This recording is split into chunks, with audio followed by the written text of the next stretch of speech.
Құттықтау айталық. Ата-энелер. Ыйык күндү белгилөөгө келген адамдар эски аянтка батпай, айланасындагы көчөлөргө чейин жеткен. Мусулман баласында саналуу гана майрам белгиленет. Алардын негизгилери Ороз айт менен Курман айт. А бирок бул күндөр калгандарынан айырмаланып, мусулмандар үчүн өтө ыйык болуп саналат.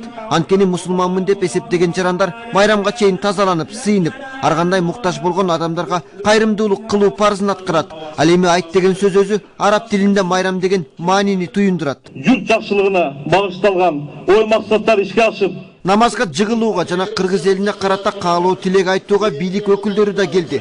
Жогорку кеңештин төрагасы кыргыз журтун президенттин атынан куттуктап, элди ынтымак менен биримдикке чакырды. урматтуу мусулмандар, эгемендүүлүктү бактайлык, баалайлык. Аны үчүн жөнөкөй эле нерсе керек. Аны үчүн биз ынтымактуу болушубуз керек. Тынчтыкта жашашыбыз керек.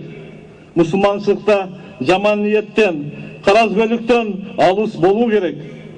Өз кызыкчылыгы үчүн эл бузарлар, калп сүйлөгөндөр, жалганды жазып, аны таркаткандар өздөрүн эмес, балдарын да бакытсыздыкка түрткөндөр. Ошондой эле Кыргызстан мусулмандарынын муфтийи жана бийлик өкүлдөрү Меккеде зыярат кылып жүргөн атуулардын максаты орундалып, аман эсен келишин тилешти. Андан сырткары Курман айт майрамындагы каалоолор кабыл болсун деп айтылды. Бул ыйык Курбан айт майрамы көп улуттуу элибиздин достугун, биримдигин чыңдоого чоң таасир көрсөтүп келе жаткандыгы чындык.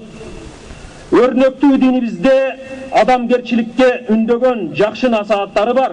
Биздин өлкөбүздө да мусулмандар элибизди тынчтыкка, биримдикке, сабырдуулукка жана өз ара кечимдүүлүккө чакырып, жакшылыктын элчиси болуп, элдин ниетин тазартуусу, алардын адам катарында, мусулман катарында биздин ыйык милдетибиз деп эсептешет. Жакшы сөздөр айтылып бүткөн соң бардыгы намазга даярданып, кыркалекей болуп күн батышты карап тизилишти. Сааттын жебеси туура 8:30 болгондо сүрө окулуп, намазга жыгылышып, Куран окулду.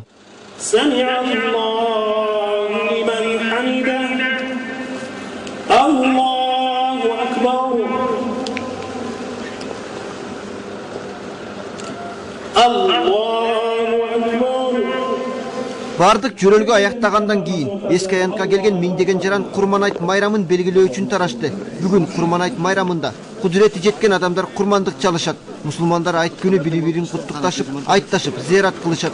Барган жерлеринен даам татып, шариатка шайкеш маанайда салтанат өткөрүшөт. Бүгүн мал союлуп, ар бир үй бүлөдө өз жанына, өз үй бүлөсүнө курбандык кылынат да. Элдин маанайы көрүп тургандай абдан жакшы болуп турат.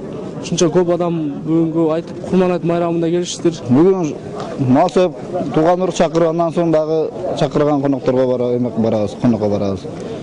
Биз үчүн майрам чоң. Ыйык күн деп саналган айт күндөрү ар кандай майрамдык иш-чаралар, оюн зоок өткөрүлүп, спирт ичимдиктерин ичүүгө